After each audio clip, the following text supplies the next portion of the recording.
Well, welcome to the channel, guys. If you've been following along for the past few weeks that we've been sheltering in place, Corona quarantine, whatever it is that you want to call it, you know that I've actually been producing these cooking videos, which is really a huge passion of mine. And those of you guys who know my story, have been following my story for a while, you know that I've had this 6-year journey with stomach cancer, CDH1, hereditary diffuse gastric cancer, and really trying to document life without a stomach.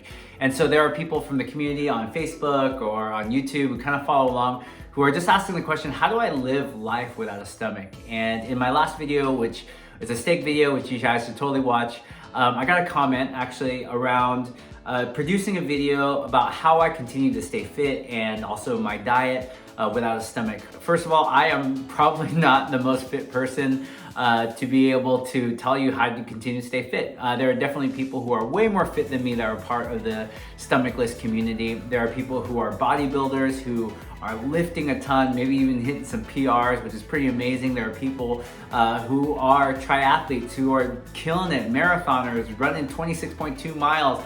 I used to do triathlon, and then over the past couple of years, I've just been so busy that I haven't been able to train. But I've been really doing the things that I love. And so for me, I'm a huge bicyclist, I guess. I've been getting into mountain bike a lot lately. So doing a lot of mountain biking, doing a lot of road biking, things like that to really stay fit. So the other thing that I want to tell you about a diet is your diet gets better after 6 years. I've been trying a lot of different things. I was on keto for about 2 years, which did allow me to finish an Ironman because I was able to have fuel to be able to finish the race, but it kind of created some other problems. I struggled with gout. I struggled with just getting a balance of nutrition, not eating a ton of vegetables, things like that. Now, obviously there are people within the community who are able to do really well with different fruits and vegetables and things, but I feel like for me, it was really good for that season of my life, but I wanted to kind of add a little bit more diversity kind of moving forward. In this video, what I want to do is just kind of take you morning to evening what some of my daily routine is. And so if you have any more questions, feel free to drop them in below, and we'll catch up with you guys again soon. So it's about 6:30 in the morning, and today I'm going to take you through my routine, 6 years without a stomach. And I've got a really busy day today, but I'm going to start it all off with a mountain bike ride. First thing I do in the morning when I wake up is I go and weigh myself just so I have an idea of where I'm at. This morning I was 175.8 pounds, which has really been the average of where I've been for the past couple of years, except for when we hit Corona quarantine, sheltering in place, mostly sedentary, so I've gained actually a little bit of weight in that. I got my espresso maker on right here, because if I don't have something warm like tea or coffee to start my day, I have a lot of trouble eating for the rest of the day because for whatever reason, my esophagus just doesn't want to have it.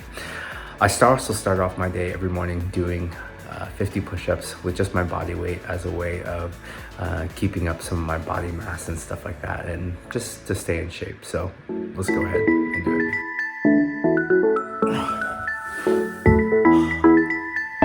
Just a couple more for good measure. But those suck every single morning. Let's drink some coffee. Today I am going to be making Cat and Cloud the answer. They're out in Santa Cruz. Awesome. Let's do this.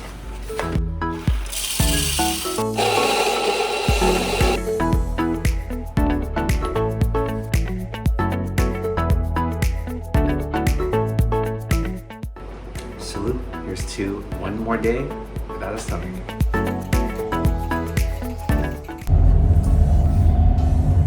All right, so we are headed out to the trail. It's about 7 a.m., which is quite a bit later than I usually like to go out there. I usually like to start riding at 7 a.m., but it's only gonna take me about 15 minutes to get there. Apparently it takes you way longer to film all of these little moments and get out of the house. So I just got a really late start today, but it's all right. We're gonna be doing Lisa Kilo loop today at Calero, which is about 7 miles. And if I have enough time, I usually tack on the last 2 miles to do an extra little loop because it's some of the most incredible views of San Jose and Silicon Valley. The last thing I do is I keep track of my calories. Now, I'm not as hardcore about keeping track of my calories as before because I've really been about 175 pounds for the past 2 years. So, you know, unless I'm trying to really lose weight, I don't really count any of my calories or anything like that. More importantly is I want to keep track of my macronutrients because, man, I love carbohydrates, but carbohydrates destroy my blood sugar. So one of the things that Kate and I have been talking about recently is she said, hey, like, I'm surprised that, you know, you're not way skinnier than you are because of how much you work out. And I have quite a bit of belly fat. And so I did a little bit of research on this. And apparently when you do, you get an insulin spike and your blood sugars go a little bit crazy. It kind of triggers fat loss specifically around your belly. So over the next few weeks, one of the things that Kate and I are going to try and do is see what happens when we control our blood sugar, if I can reduce some of that belly fat. You know, at least what Kate tells me, that belly fat is most unhealthy for men. So we're going to try and balance that out a little bit. But today is all about just my daily routine, and we're going to go for a ride. Pretty windy this morning, but it's beautiful.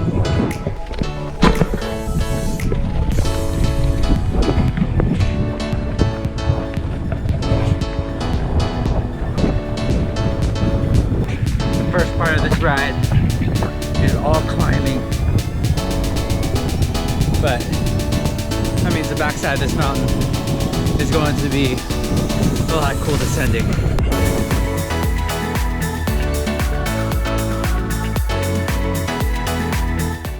So beautiful out here in the morning. Almost nobody ever here in the morning, but it gets super busy. I'm in the middle of the last part of my climb before I start going downhill, but it's some of my favorite parts.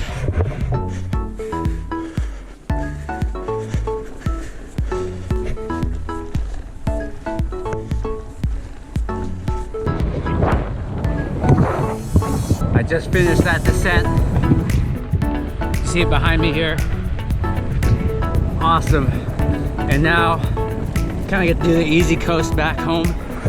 There's a little climb, but one of the cool parts about this ride is that you ride by the reservoir, and in the morning it's beautiful. So hopefully it lives up to the hype.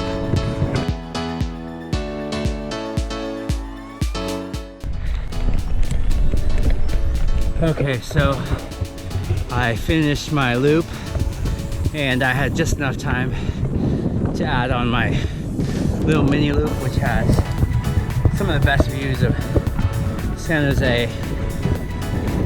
And it's a great place to kind of wrap up the ride. Sorry, there's a really steep hill getting to this point, but it's worth the little climb because after that, the view is amazing. So there's the view. Pretty amazing.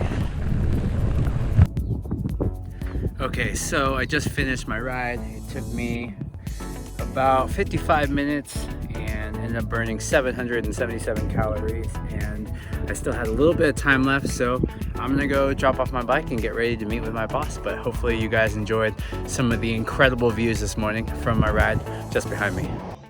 All right, so you're with my boss, Mark. He's the pastor of our church. He's been here with 18 months. Yeah. Something like that. Yeah. And we're meeting for breakfast, and we both got bacon, eggs. But I think one unique perspective Mark has is, I don't know if you've ever worked with anyone who never had a stomach before. No, it's the first. Story of your life. You will be the first everywhere you go. But I'm wondering if there's been any kind of unique challenges to working with somebody who doesn't have a stomach. Well, you've just educated me a lot. I think I didn't know what that meant coming in, right? But I remember meeting with your wife, and she was like, hey, here's what I think would be important as far as support. But you've been really good at saying, hey, this is when I don't feel good or not. And I've been blown away by how normal you work and do your thing. And I feel like I'm learning a ton. And yeah, I guess that's all I'd say. You know what? They get really cool stories whenever somebody doesn't have a stomach. They're like, wait a minute. I I get good sermon illustrations. So we're gonna do our breakfast and we're gonna figure out what we're teaching on.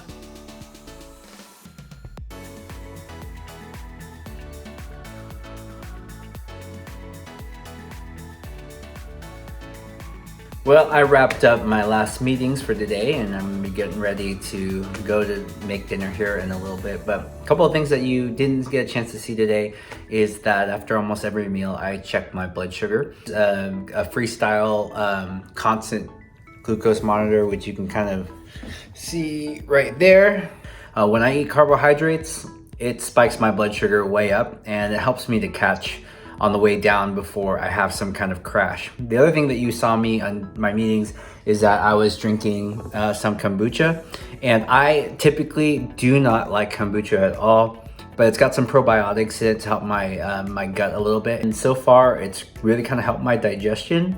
So I don't know, I'm gonna keep trying it, but definitely for sure I needed to rebuild my gut flora because a few weeks ago, I was battling pneumonia. I aspirated some bile in the middle of the night because I have to sleep sitting up. And when my head kind of slips down, bile has no way of regulating itself. And so I end up inhaling it into my lungs and it really messed me up. So they put me on a ton of antibiotics that were pretty intense, but it just destroyed my gut. So now I am just slowly starting to kind of rebuild the bacteria in there with good bacteria. And so far the kombucha has been helping, and still not my favorite flavor and still not my favorite taste, but I think that it's been helping me feel a little bit better, so I'm gonna keep trying it out. I'm gonna get ready for dinner tonight, and we are making a homemade pesto fettuccine, and I have this shirataki mushroom noodle thing called Miracle Noodles. It has no carbs.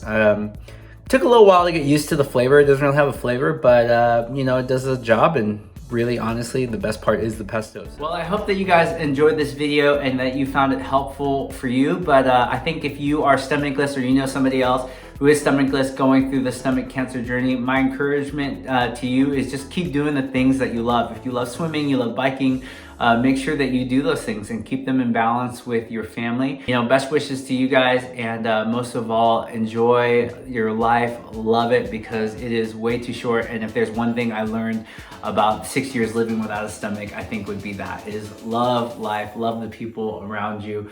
There's still so much more for you to do. And so grace and peace to you guys. I love you guys, and drop a comment if you have any questions.